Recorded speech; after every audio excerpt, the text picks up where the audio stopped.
Could it be because you don't want him to know that you have a friend who pees in the shower? Why couldn't you just wait? I was there! I saw a drain! Since when is a drain a toilet? It's all pipes! What's the difference? Different pipes go to different places. You're gonna mix them up. I'll call a plumber right now! All right, can we just drop all the P-pipe stuff?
The following program is intended for mature audiences.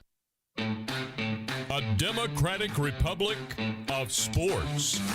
The Sportsocracy with ESPN Asheville hosts Tank Spencer and Jeremy Greene. And welcome back into the Sportsocracy here in the Ingles studio. Ingles Supermarkets, low prices, love the savings. I'm Tank Spencer. He's at ESPN Draft Nerd, Jeremy Greene. It's time for Mullet's NFL Draft Mailbag, as he will answer all of your questions about the upcoming NFL Draft. Just 1 week away, and we will be live for all 3 days of the NFL Draft here in the Sportsocracy. Excuse me, I'm still trying to swallow my after show snack. Got to get those little meals in the day in with the PhD Weight Loss Program, myphdweightloss.com. It's myphdweightloss.com. All right, so I guess the first question that has been asked is Debo Samuel going to get traded before the draft or on draft day or whenever? I would say probably no. It's possible. He is the most likely of those receivers that we have talked about. But like I said in the ESPN show, if he goes anywhere, it's probably to the Jets, because that does make sense. He does fit the system. I'm just not sure, knowing what I have been told, that his issue is with how he was used, that I would be signing up for that at $25 million to incur that headache. No, if you're not going to do all of the things that you can do, I'm not going to pay you top dollar. That's where I will stand on this forever. Now, will there be a team in the NFL that will pay him that much, that'll give up great draft capital to get him? I'm sure there probably would be. Well, and Houston Texans maybe. Houston has been mentioned as a possibility. That does. I mean, it makes some sense. Look, I'm not telling you he's not a good player. He's certainly a good player. I just think you have to go back to where we were going into this year in how you should and would feel about him if he has an aversion to being used the way he was in San Francisco. So I would say probably doesn't happen. I have been surprised before. Would you be willing to let him ride the bench that's the entire year if he doesn't want to play? I think it's much more likely that San Francisco comes to him and says, hey, we're good with this.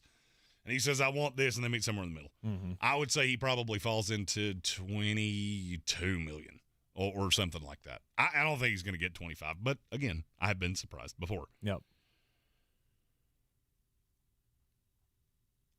What does Debo Samuel have to do with Aaron Rodgers? Nothing. Stevens House says what? Zero. Nothing. They have nothing to do with each other. He has nothing to do with him. They have as much to do with each other as, let's see. Oh, where's my button? Oh. I don't do drugs, though. Just weed. Has to do with my lovely sody pop here. Eric Miller says, all right, Jeremy, I am over it and ready to blow it up. What do you think about this? Tyler Lockett to Green Bay for Love and a second and a fifth. DK to Kansas City for a 1 and a 5, and Hardman. I can debunk several of those things. One, they wouldn't give you a 2 for Tyler Lockett by himself. They expect a 2 back for Jordan Love. That's just where they are on his value. And I'm not sure that a team doesn't do it. If you told me right now a player got traded next weekend over the course of the 3 days of the draft, I would say my favorite would probably be Jordan Love. Okay. He's the one that makes the most sense. I've heard a lot of solutions for Carolina, ranging from Colin Kaepernick to Cam Newton. The one that makes the most sense is still Jordan Love. That's what makes the most sense. The only problem is that you'd be giving up capital for next year, and yeah, I'm not there. Okay. Eric Miller said, "Wow, yeah, trust me, their evaluation of Jordan Love is insane." But when I hear teams say we want a 2, that tells me you would probably take a 3 if it was this year, or a 2 next year. I could also see that being something that they would entertain. Who are the teams? Who are the teams that you would not be shocked to see them try to swing a deal for Jordan Love? Carolina Panthers. They'd obviously have to give up draft capital next year. Atlanta Falcons. If somehow they got screwed out of Coral and Desmond Ridder. From there, it gets into like the Tennessee Titans. Indianapolis Colts wouldn't shock me. I think Indy walks out of this weekend with a young quarterback. Yep. Somebody's going to learn under Matt Ryan. I just think it's Sam Howell. All right, did you address the DK to Kansas City for a 1 and a 5 and Hardman? I don't think anybody's going to give you a 1 for DK. And you got to remember, it's not that he's not worth a 1. It's that you have to give up the 1 and then pay him $30 million. I struggle to believe that a team's going to do that when they haven't. Up until this point, I've said multiple times, I don't think from what I have been told, the Jets didn't offer 10. If they had offered 10, Seattle would have taken it. So I don't think that would happen. I don't think they would have an aversion. But then it comes back to Kansas City of, okay, why did you not just pay Tyreek Hill? If you're going to pay somebody $30 million, why did you not pay the guy you know? Tyler Cunningham wants to know if you can give him a reason why the Saints would use one of their first 2 picks on a quarterback because he can't find one. No, I ain't got one. No. And I keep hearing people say it, and I'm like, are you out of your fucking mind? Like, are you doing drugs or crimes, or are you still drunk from last night? I don't know the answer to that. Jameis Winston wasn't all that bad. No, he was good, and he got hurt, Mm-hmm. and he had no weapons. And I mean, be honest with yourself. Ask yourself this question. This is the best way to debunk some of this quarterback shit. If Jameis Winston was in this draft, where would he go? 1. There you go. And a team would be trading up to get him. That's how bad this quarterback class is. Mm-hmm. I've had a lot of people say, well, 2 quarterbacks are going to go in the top 10. No, they're not. No, they're not. No, they're not. No, they're not. No, they're not. No, they're not. I won't be shocked if the first quarterback off the board is Malik Willis at 20. Right. I was going to say I'll be shocked if 2 go in the top 20. Now, once 1 goes, unless it's just a gross reach. If Carolina went Kenny Pickett at 6, which I don't think they're going to do, but if they did, then that wouldn't trigger the run. But I could easily see Pittsburgh takes 1 at 20. That triggers the run. Then you start getting into these teams that want to trade back. The Arizona Cardinals, Tennessee Titans, Tampa Bay Buccaneers, Cincinnati Bengals. And I could easily see that trigger in the run. I think the heat has gotten so hot on the Carolina Panthers not taking a quarterback at 6 from the fan base that's all smoke, as we thought it would be. I really don't think that they're going to do that. I don't either. Hosey wants to know, what's the hardest position to scout in football? Linebacker. It's too multiple, too many things, too many assignments that are scheme-specific, too many guys that play in weird, like gimmicky 3-3-5 defenses in college, and you don't know exactly how they're going to translate. That is, without a doubt, the hardest position to evaluate to me. Easiest position would be running back. wide receiver, cornerback, edge rusher can be, but it can also be very, very difficult, especially when you start getting into, can he stand up? Does he have to have his hand in the dirt? Those things get a little dicey. And then you play the fun game of, well, his arms are really short, so he can't play tackle. Well, yeah. So if he's got 28-inch arms, then okay. But like Tyler Linderbaum, yeah, I ain't worried about it. Rob Johnson, he wants to know for his Washington football team, who's the better fit for the Commanders at linebacker if you have to choose between Leo Chenal, Chad Muma, or Troy Anderson? Chad Muma. Troy Anderson would be a disaster. You're putting two guys that do not know how to play this position in the same alignment. That's a disaster. Chad Muma, to me, is that everyman, hard-working, blue-collar. That's the guy I want next to Jamin Davis. And I'll be honest with you, I would not have an aversion to them going Kyle Hamilton, Chad Muma back-to-back. I'm not averse to that. There are so many freaking receivers in this draft. It is uncanny how many guys are in this draft. Mm-hmm. We do a segment for Ingles every week, and this week I did draft props. The current line on receivers in the first round is 7.5. 7.5. I'd take the over. Because think about it. You know Jamison Williams is. You know Drake London is. Mm-hmm. Olave, Garrett Wilson, Treylon Burks, Christian Watson, Sky Moore, George Pickens. That's 8 guys that I feel. I'm not going to say I know definitively they go in the first round, but I think they do. Mm-hmm. And offensive lineman is 7.5, which is offensive lineman was 7.5. Wide receiver was 5.5. Oh, okay. Because offensive lineman at 7.5 is dumb to dumb dumb to dumb dumb to dumb dumb dumb. Where was it? I got it. Yeah, you're right. Yeah, 5.5 offensive for lineman wide was receivers. 7.5. Because I literally I sat here when I recorded that going, who the hell do they think the 8th one is? Like, I can't for the life of me figure out who 8 even could be. The 8th offensive lineman? Yeah, Kenyon Greene. Stop talking. Mm-hmm. Have you just had your fingers in your ears for if a team takes in the first round, I'm going to crush it, just so you know. I cannot see the comments. I have a computer that has gone it has gone to the ever after. So that's I all only right. got one computer running, so don't think I'm ignoring you. I can't do anything. Let's see. Joshua Schneider says, great show again, guys. Thank you very much.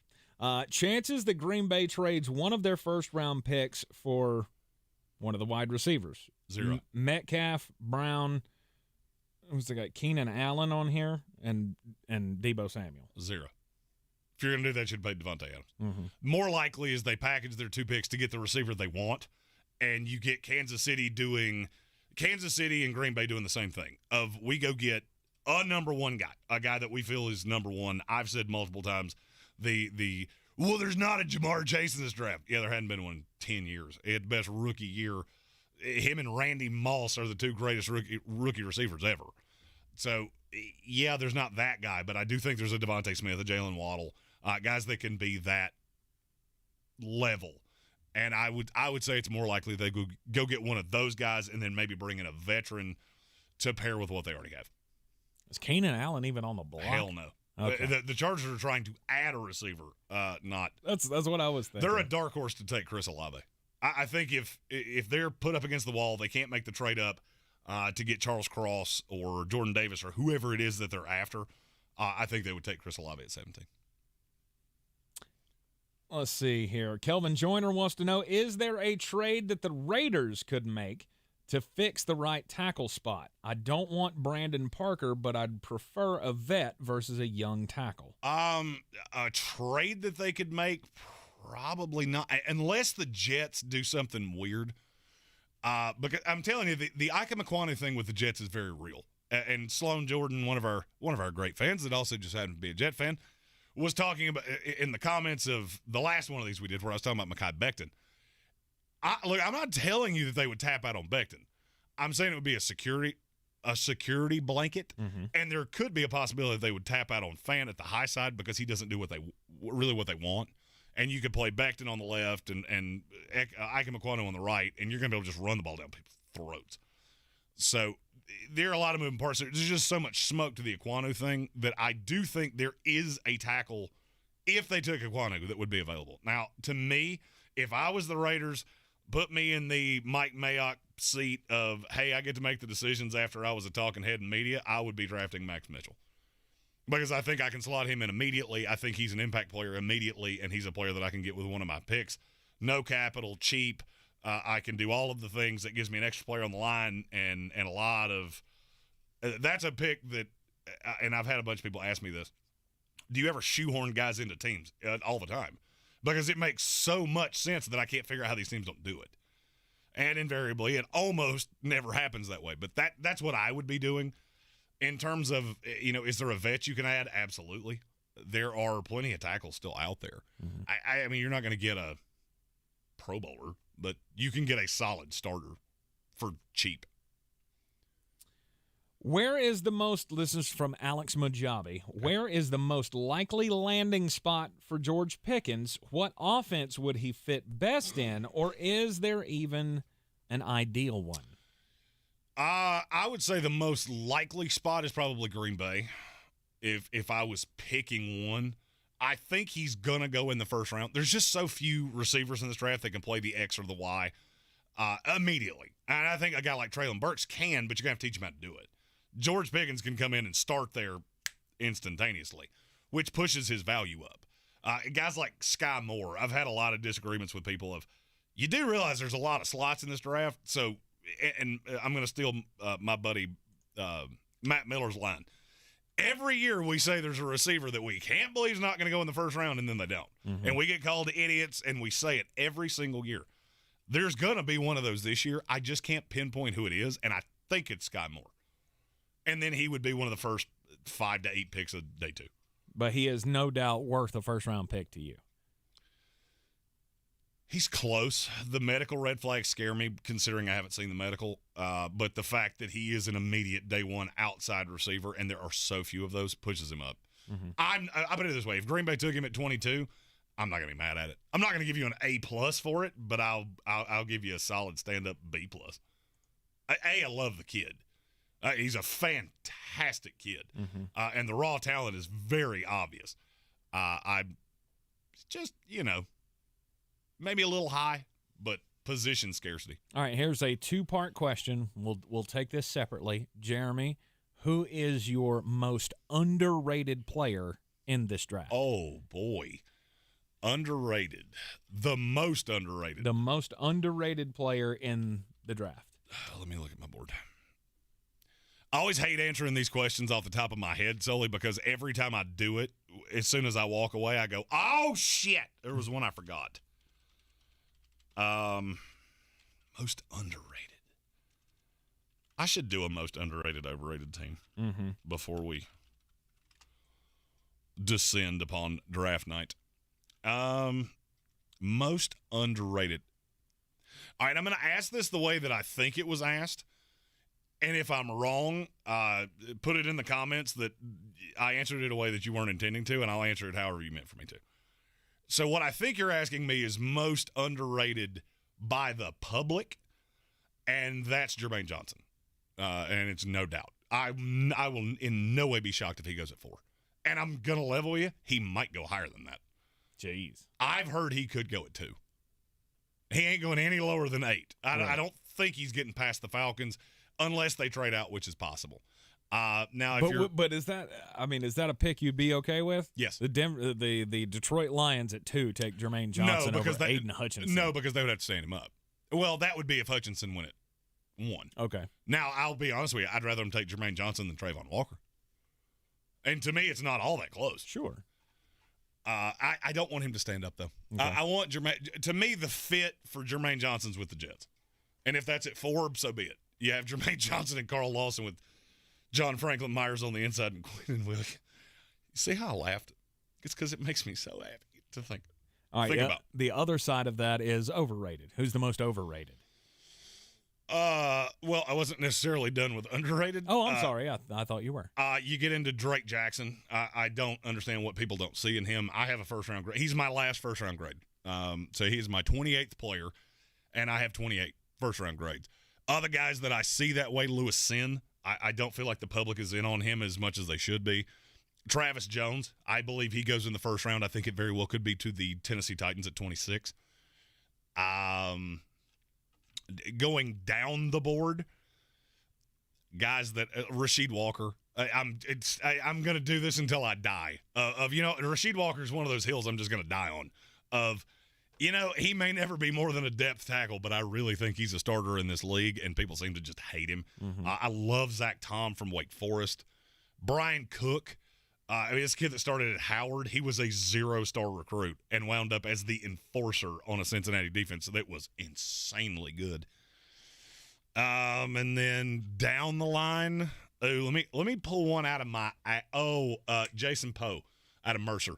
Borderline draftable kid, but good Lord, I love the tape on him. Super raw, and level of competition, all the things I say. That's a kid that he's right on the fringe of undrafted priority free agent, and I really like him. Now, players that people are too high on, Aidan Hudson. I do not understand why it is just the unpardonable sin for him to not go in the top 2. I can't figure that out. Trayvon Walker, I think people are too high on. All of the quarterbacks. No, I'm not going to say they're overrated because I think the shade on them has gotten to a stupid point. I mean, this is not the E.J. Manuel year where there's nobody in this draft that can play dead in the Western. I like Sam Howell a lot. It's just you're going to have to be really patient. I feel like what I'm getting ready to say is not going to be received in the way it should be, so I'm almost even remiss to say it. Jalen Petrie. There's this narrative that him and Dax Hill are like right there on top of each other. No, they are not. Now, there's not a huge chasm between them, but I keep hearing people talk about like they're interchangeable pieces, and I do not see that. I like Dax Hill a lot. Okay.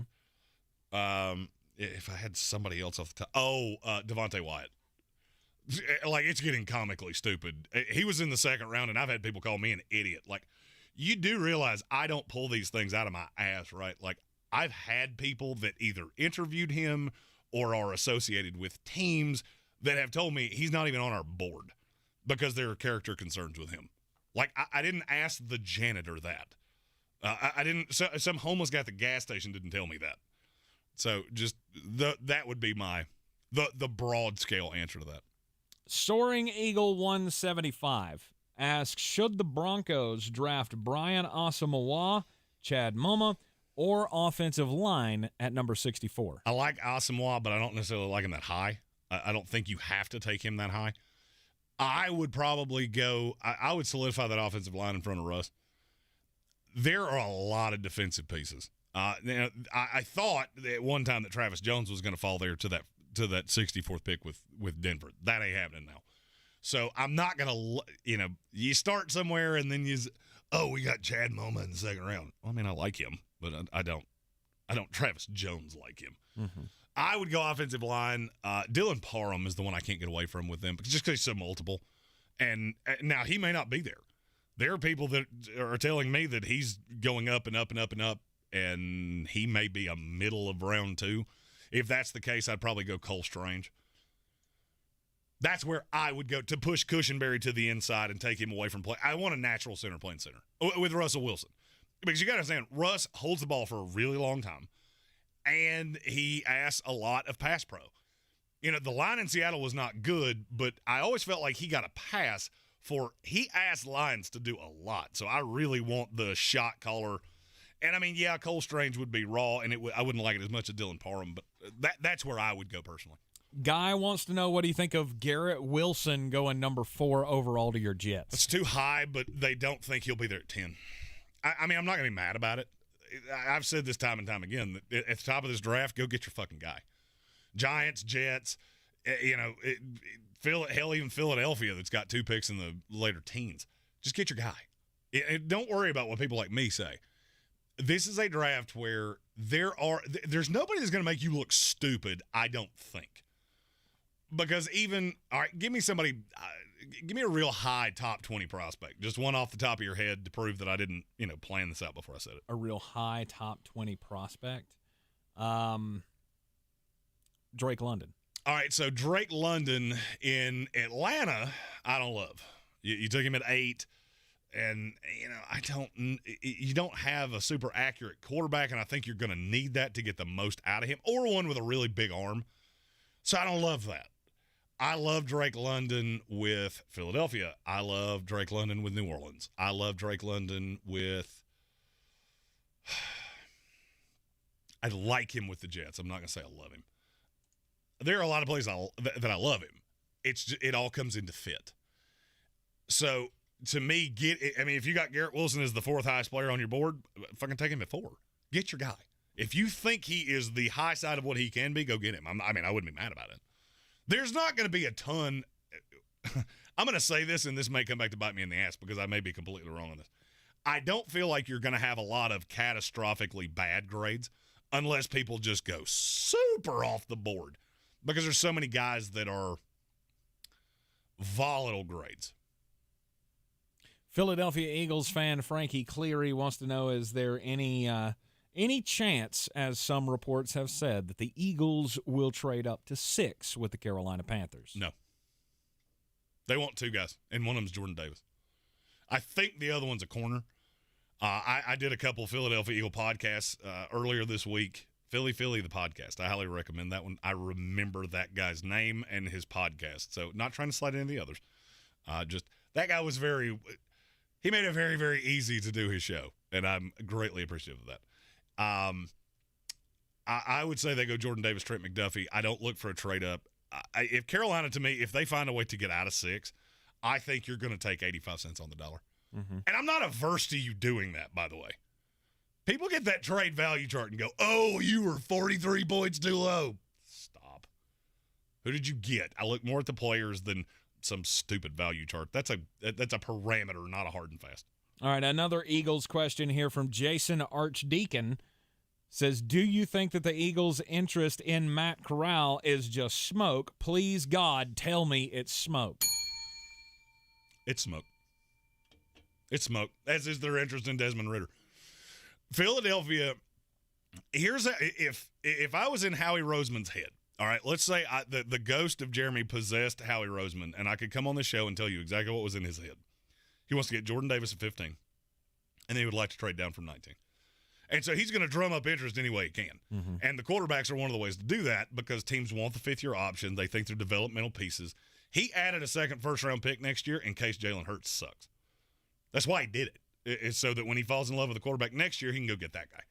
I see zero shot that they're taking a quarterback this year. Mm-hmm. I mean, unless one fell in their lap at the end of day 2, then maybe. And even then, it's just a maybe. All right, Joshua Schneider, the answer to your question, do you two like Treylon Burks? Yes. A lot. We do. He says he just doesn't see it like others. He thinks he's a project.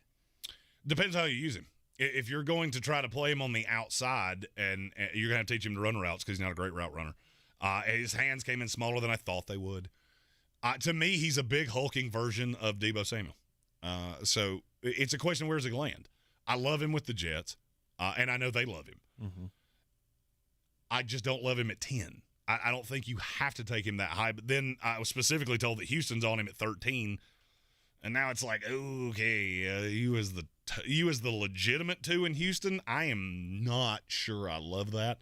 I love him as a piece with the Jets. He would be one of 4 that were interchangeable pieces, and I really like that. I would like him in Green Bay. But we have all these slot receivers. I don't think he's just a slot. You're just going to teach him to run routes. He is a bit of a project, but you can use his yak ability immediately. It's not like he's going to be out there running to the tunnel. I mean, he's not that much of a project. He's not as much of a project as, say, like Isaiah Weston, who's a height, weight, speed monster. I'm just not sure he's ever run a legitimate route in his life. John DeLon says the real question is, who drafts all of Tank's old pants? Some very fat person.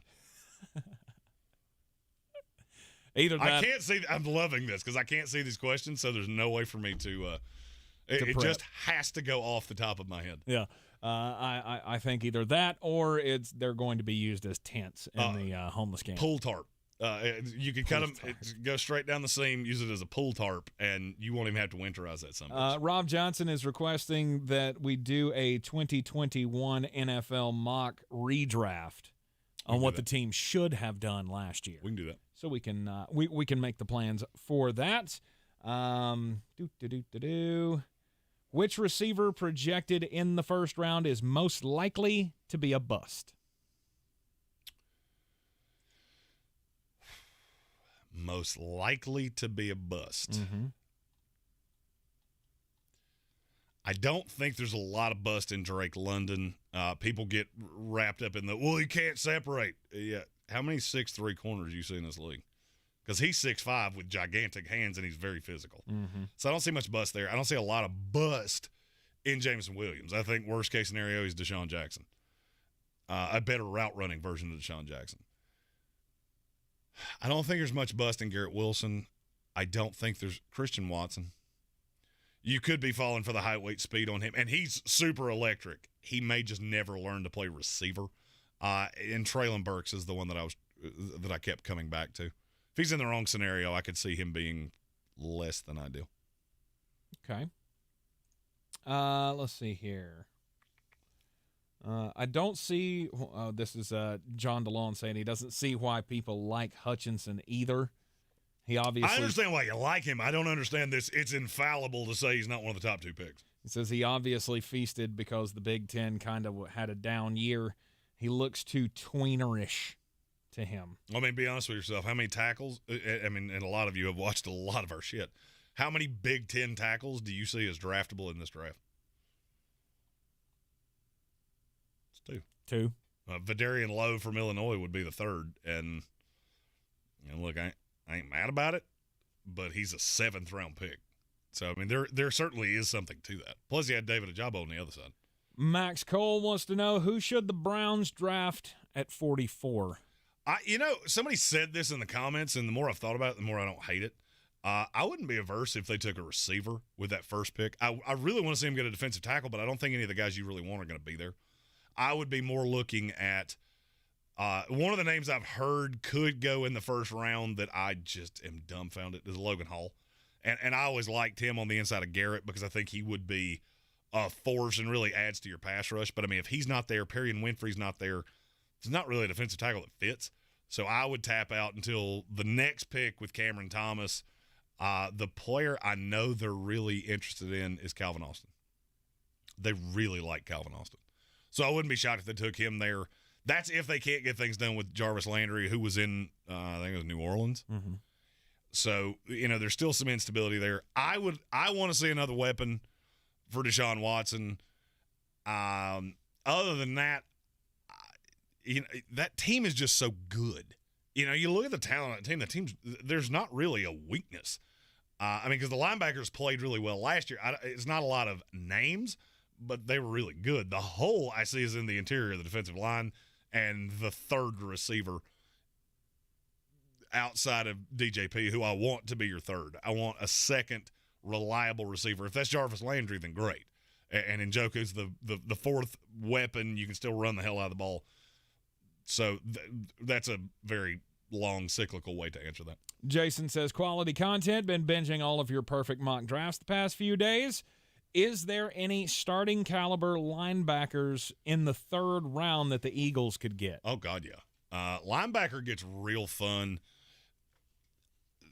Linebacker's funny to me, and I'll tell you why. Devin Lloyd is, without a doubt, the number 1. Mm-hmm. Anybody that tells you anything different is a fucking moron. And that's just me being as honest as I can be.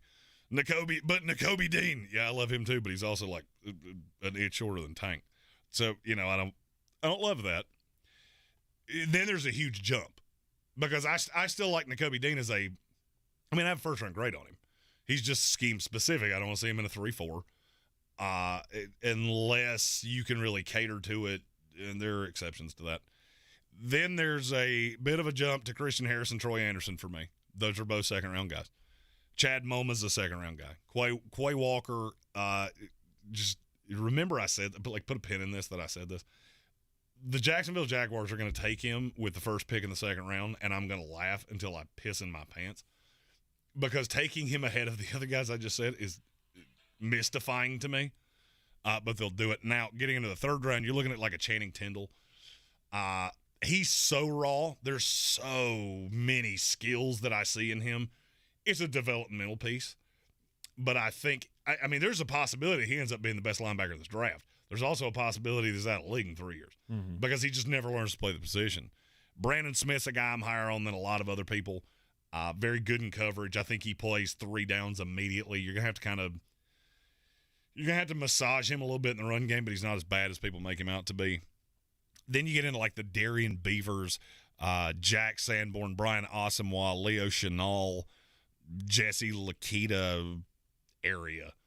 Though if I was a GM, and I can tell you from everything I've been told, I've heard this a lot, Damone Clark is going to be a name I keep an eye on because Jabril Cox fell like a rock last year into the 4th round, and he had a higher evaluation across the league than Damone Clark. If we got to round 5 and he was still on the board,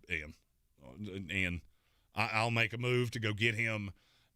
I'll use my capital to go get him because I think he's a long-term starter in this league, just had the spinal fusion that will keep him from playing this year. First off, Hosey says the golden question everyone is waiting for is the earliest you would take a kicker in the NFL draft. And secondly, fuck you, Stephen Tao, because, of course, he said 2nd round, Tampa Bay Buccaneers. Fuck off. The earliest I would take a kicker, I would take Punt God in the 4th round. If I was the Rams, I would take him at 105, and that's Matt Araiza. That's the punter. He's just such a field position toy that's the highest I would have ever said that with a – I mean, I had Presley Harvin with a draftable grade last year.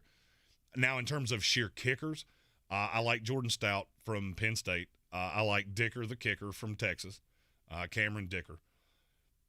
And there are a few others, but to me, they would all be priority undrafted free agent. I mean, the best kickers in NFL history were not drafted. So that's just one of those things to me. I've never understood how teams can't find them. Now, I can't tell you I knew about Justin Tucker before he wound up in Baltimore, and I did fall for Kari Vedvik. So not infallible, but I would not use draft capital on many kickers. There are some exceptions. All right, Alex says, how do the Panthers come out of this year looking like contenders? And do you think that 3 offensive tackles go in the top 5? 3 offensive tackles will not go in the top 5. There is a team that has Charles Cross as the number 1 player in this draft, and I think it's the Chargers. But if it was one of the teams in the top 5, then everything kind of comes tumbling after. There has been a lot of talk in the last about 72 hours of Jacksonville with an offensive lineman. I think that's smoke, but if it's not, then that becomes more realistic because then you get into, well, you could have Icahn go at 1, Neal go at 3 to Houston, and then Cross go at 5 to the Giants. That's about the only way that happens. So I find it to be very unlikely. How does Carolina come out of this as a contender? You find somebody to trade down with. You add a second-tier tackle with the intention of probably making a run at Dwayne Brown. Somebody made a dumbass comment to me, and look, I don't often say the things people say on our YouTube threads are dumbass things, but you come at the king, you best not miss. Cam Irving was a very good guard in this league. He's not a left tackle. And also his name is Irving, just throwing that out there. To me, I would love somebody to come in and play left tackle, even if it's a project piece, even if it's a Charles Cross, who I don't think is a project. He's just a much better pass blocker than he is a run blocker. And then I have laughed about, he doesn't fit our scheme. We're going to a power running game with a 5'9" running back. Please take a ticket, and I'm going to get a delicatessen counter for the outside of this studio that just says, hey, I'm dumbass number 4, or whatever ticket is, and I'm just going to start handing them out. Where is a power running game? Good Jesus. Like, how many teams in the NFL actually do that? Be real honest with yourself. It's Baltimore. There's not enough. So the Panthers trade down, they can get what? Penning. For me, I would like, if I was Carolina, I would be looking at somebody that fell in love with, I don't think anybody's going to trade up for Thibodeau. Somebody might trade up for Sauce, though, in front of the Giants. It's, you're going to take 85%. You're going to take 85 cents on the dollar. And that's, for me, that's going to be fine. This is a draft where I want more capital down the line. I think there are a slew of tackles that I would feel good about starting week 1. Raymond. Bernard Raymond, or is that I too like low? Bernard Raymond as a right tackler, as a guard off the jump. I don't think he's ready to play left tackle in this league. Okay. Ideally. I mean, there are places that he could do it. If he wound up in Indianapolis. Okay. I could see a path that would work. Okay. You Very got good. 2 hulking guards and, a lot of things to really like. But now if he's in Carolina where, Bozeman, who I like, but and Austin Corbett, and just a lot of moving pieces, and you're going to figure each other out, and he's learning the job on the fly. I don't love that. Andrew Ayers wants to know what you think about DeMarco Jackson, and is he worth a 6th or a 7th round pick? 100%. I have I want to say it's 5th round grade on DeMarco Jackson. He's going to be really good against the run, to me, he's the definition of a 2-down linebacker to begin with, but I think he can be a 3-down guy, contributes on special teams right away. He's just got a violent aggression.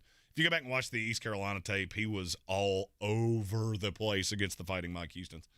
And that's the tape where I fell in love with him. He's absolutely worth a pick there. If he were to get there, he's going to be a pick that's after the draft, I'll do an all-value list and a slew of other lists. And if DeMarco Jackson's there in the 6th, he will invariably be on that list.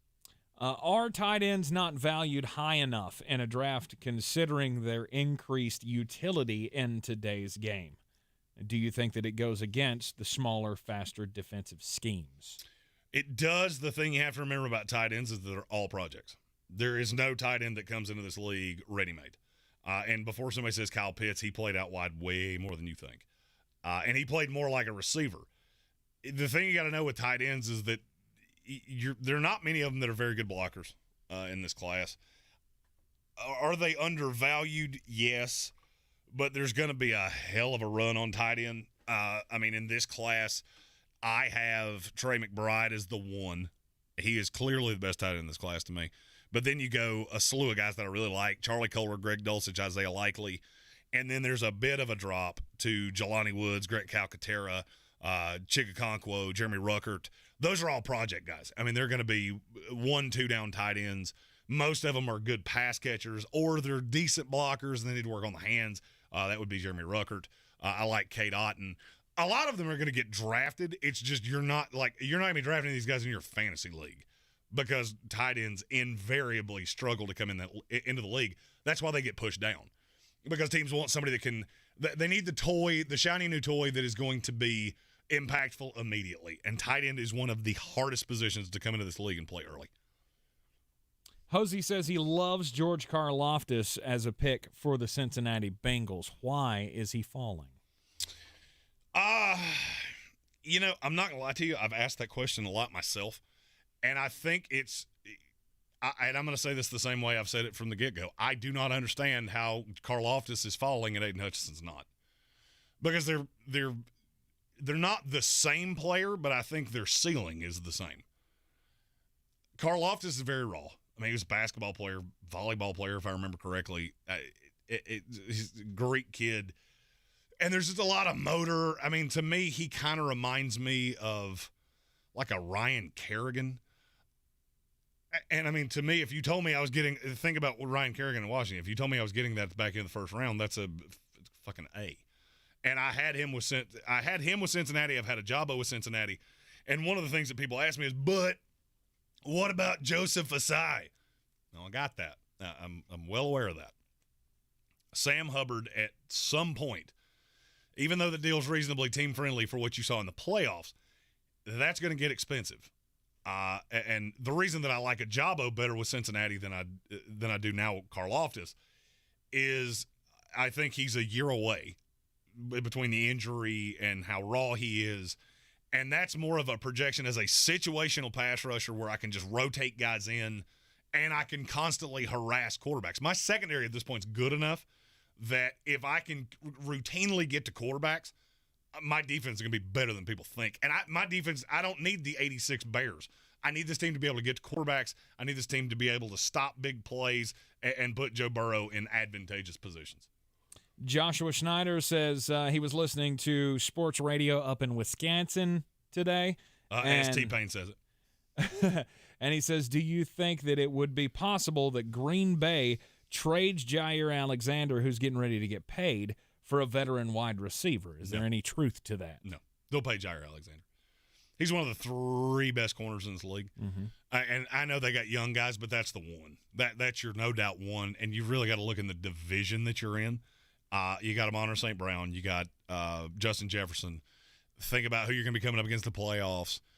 Jair Alexander's in Green Bay to stay, and he should be. That's one of the best picks in the NFL draft in the last 10 years. And was a guy that in that year I was very high on.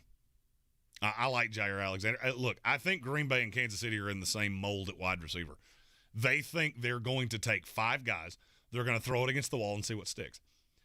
Kansas City's got Juju and Valdez-Scantling and Mecole Hardman. You don't have a 1. And I look at Green Bay with Lazard. I still think they're going to make a push to add Will Fuller later on a cheap deal, Randall Cobb, and you add a rookie or 2, maybe add another veteran, and you know what? We're going to find the combination that works. They look at it. I have developed a theory on receivers. The high-end receiver is very important to the middling to young to bad quarterback. Aaron Rodgers, I think he could be throwing to me, and it's obviously not going to be as good, but I don't think it's going to be as obvious. Gray Ford, with the insult of the day, these milk bags need some sun. Yes. And then he follows that up with a question: Chad Muma or Leo Chenal? Which one do you like better? I'm going to assume he's asking. He's a Lions fan, one of our original OG listeners. Good to see you. Hadn't seen the name in a bit, and now I'm seeing no names because I can't see shit. If you're asking which one I like, period, it's Chad Muma. Situationally, it's Leo Chenal, and I love Chenal in Pittsburgh. There are basically 3-4 teams. I think he can be. I think he can be a fixture in the interior of a 3-4. I now look at Muma and just go, you can do a little bit of everything. I really like the tape on him. You just got to be a little patient. Level of competition.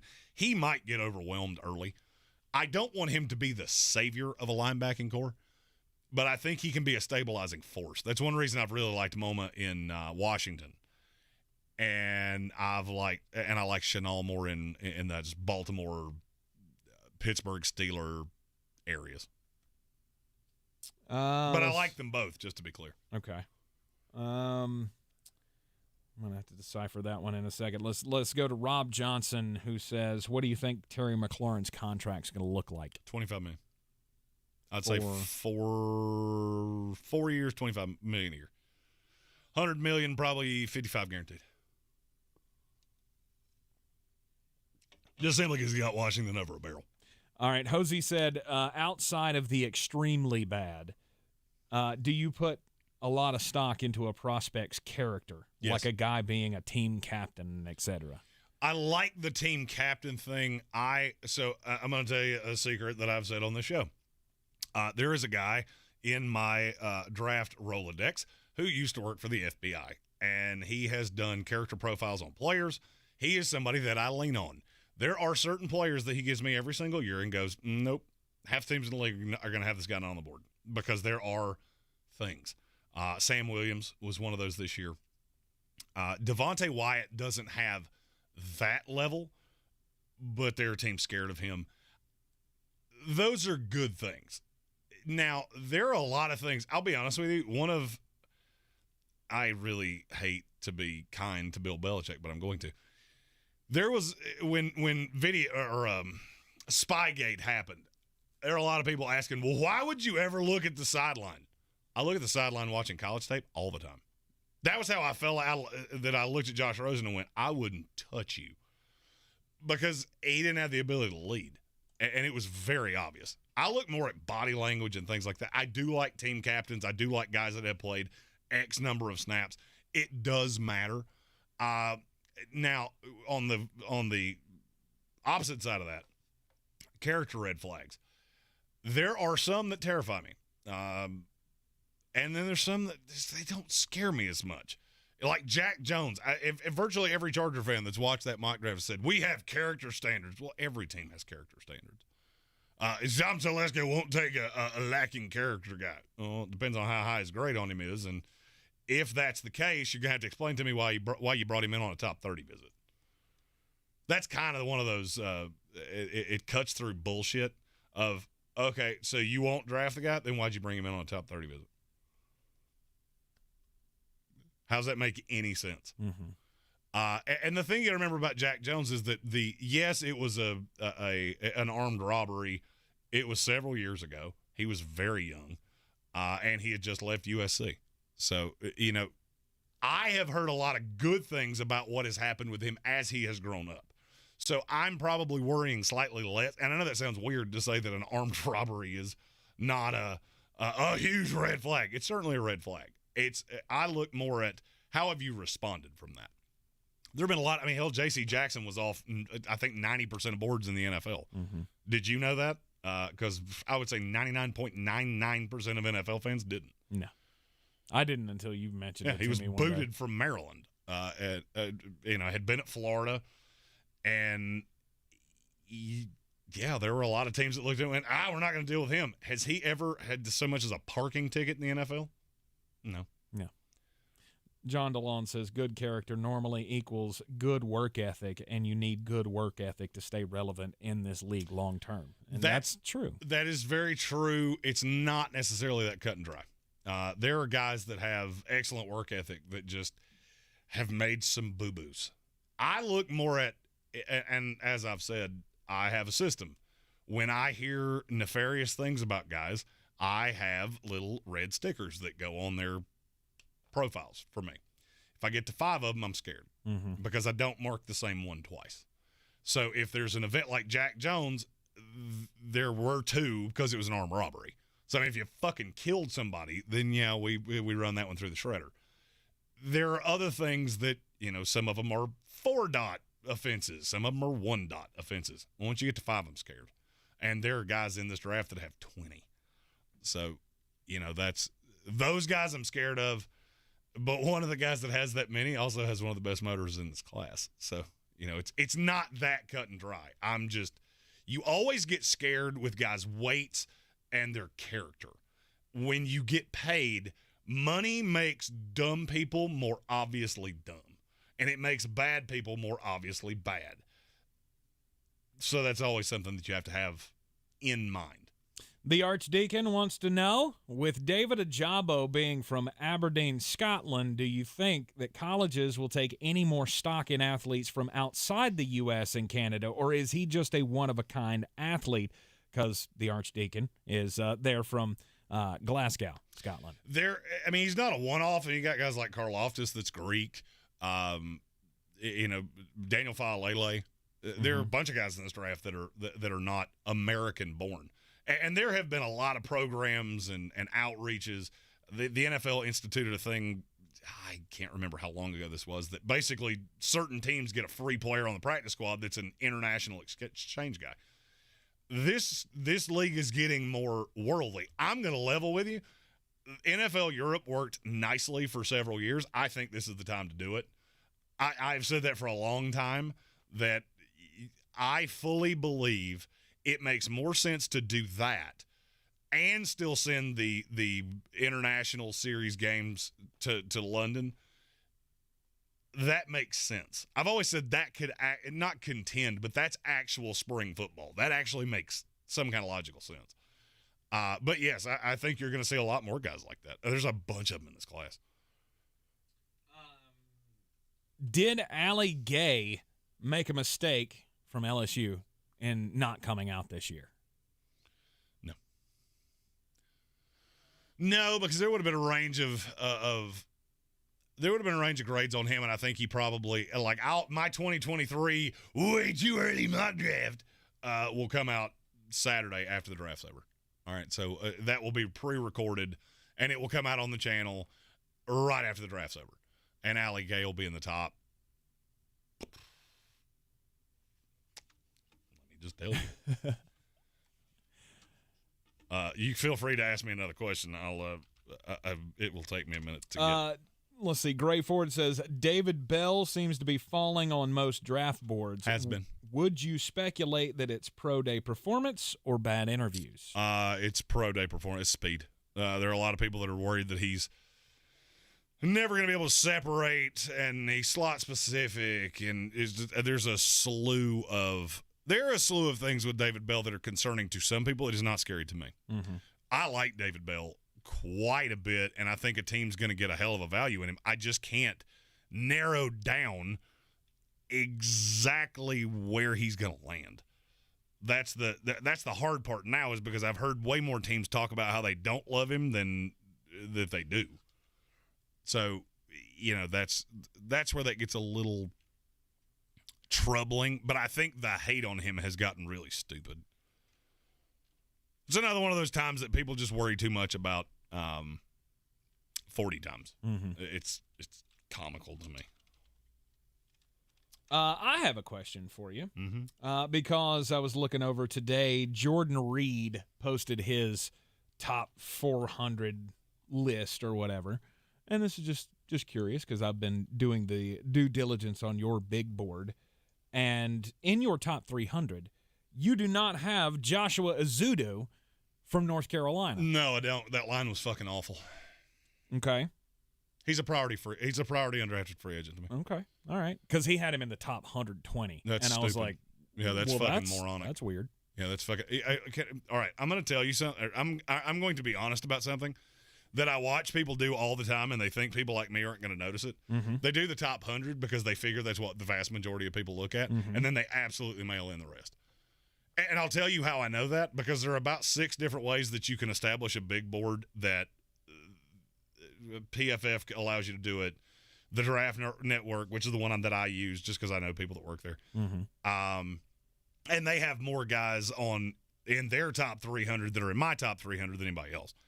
And a lot of people will just completely mail it in thinking nobody's going to notice it. And I'm not saying that I didn't even hear the name you just said. Who was Joshua Ezeudu? No. Who was the mocker? Oh, Jordan Reed. Jordan Reed. Yeah. Like former Washington tight end Jordan Reed? No. Oh, no. okay. He's a draft analyst. I think he used to work at the Draft Network, but now he works for ESPN. Yeah. You're right. I know who that is. Mm-hmm. And I'm not saying that's what he does. That's the beauty's in the eye of the beholder. I don't see it under any stretch. Okay. To me, he's undraftable. Okay.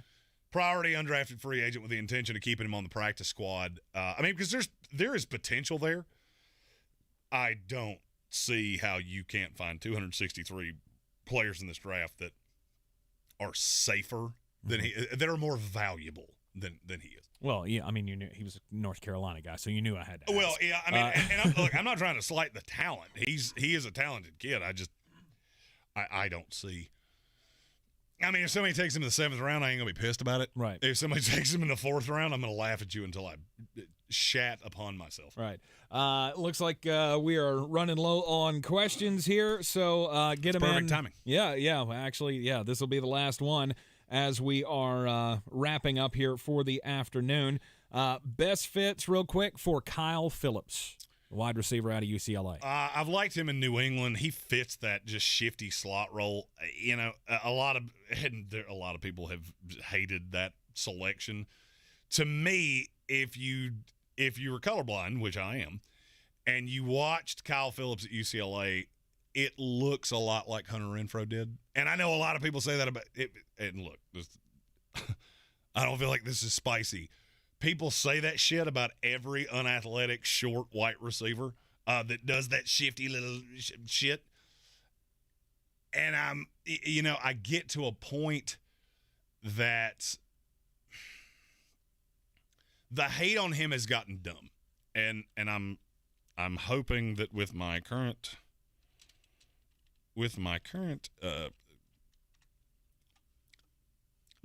computer problems, I'm going to hope that I can actually pull this. Nope. Should have known. IT people. I got problems. Lots of them. I just think there is a merit to the kid that's very shifty, that's not downhill fast. All right, so Kyle Phillips doesn't run a 4.4 out of the slot. Whoop-de fucking do. I'm never going to ask him to do that in the first place. Mm-hmm. I want him to be 10 yards split fast. That's what I want him to do. I want him to be able to mismatch with smaller corners and use his shiftiness to get open and get me 8 yards at clip. Now, scheme fits for him. I like New England. I think Buffalo could have a long-term use for him as a replacement to Jamison Crowder, down the line.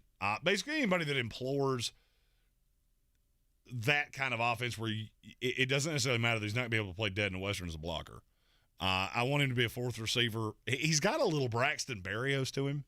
That's kind of what he reminds me of. I think he fits in some shape, form, fashion with every damn team in the league.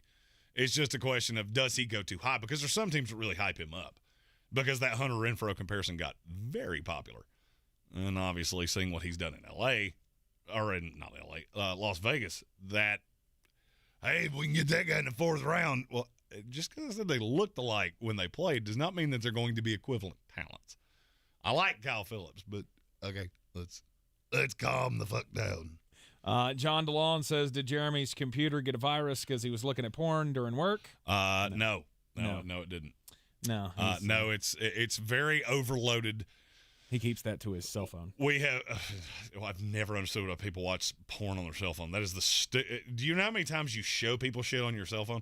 I literally did Verizon-y things. Do you know how many people have handed me their phone and I click Google Chrome and somebody's just getting fucking mated?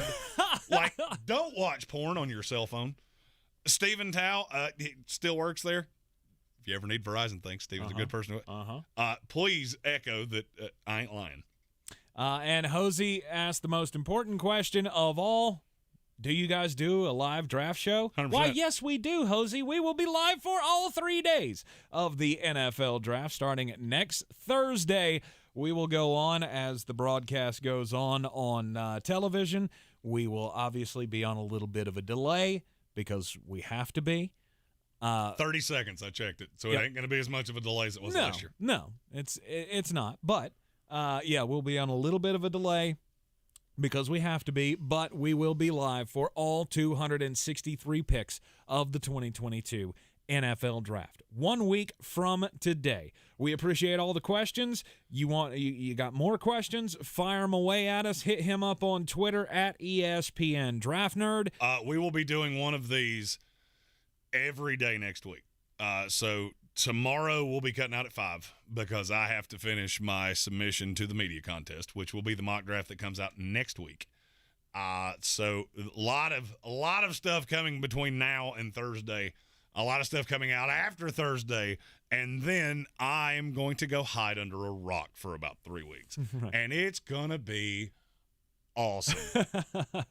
Always hit that like button on your way out. We appreciate everybody for joining us here in the Ingles studio. We always come to you from the Ingles studio, and we are brought to you by Ingles Supermarkets. Low prices, love the savings. I'm Tank Spencer. He's Jeremy Greene. Happy last week of Draftmas season. Oh, it's here, and I mean, I'm telling you, I'm very excited about the draft. I am completely versed. This may be the first draft that I don't think you can throw me a curveball, and I've said that before, and invariably, except for Luigi Villain or whoever it was that. Well, that was way off the board. Well, that was a curveball, but it was at least somebody that when I looked, I knew who it was. I'm talking about.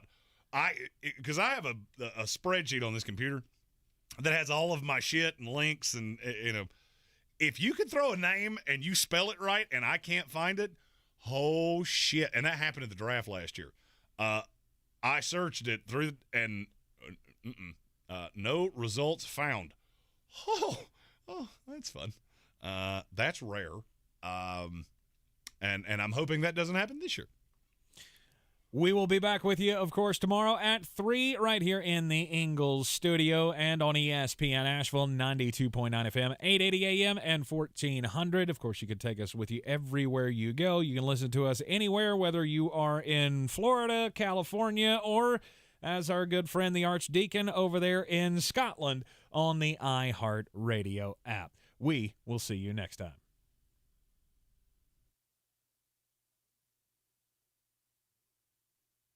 Thank